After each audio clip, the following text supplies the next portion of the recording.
আমার পেছনে রিজিকের এক দারুণ সমীকরণ লক্ষ্য করা যাচ্ছে। সূরা শুরার আয়াত সংখ্যা 87 আল্লাহ বলছে, নিশ্চয় আল্লাহ তার বান্দা সম্পর্কে পূর্ণ অবগত ও সম্যক দ্রষ্টা। দেখেছেন কি চমৎকার ভাবে এই কবুতরগুলো তাদের রিজিক খুঁজে পাচ্ছে।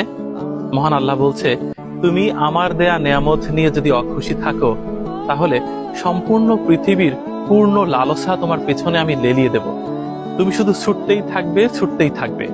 দিন শেষে সন্ধ্যা নামবে, তুমি ঠিক ততটুকু নিয়ে ফিরবে যতটুকু আমি তোমার জন্যই রেখেছিলাম।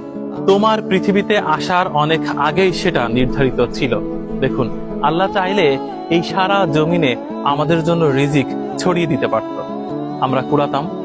একবার ভাবুন তো, যদি আপনার কাছে 1 কেজি চাউল এই বিস্তীর্ণ মাঠে ছড়িয়ে দেয়া হয় খড়ের মধ্যে, আপনি একটি একটি করে কুড়াতে বাধ্য হবেন।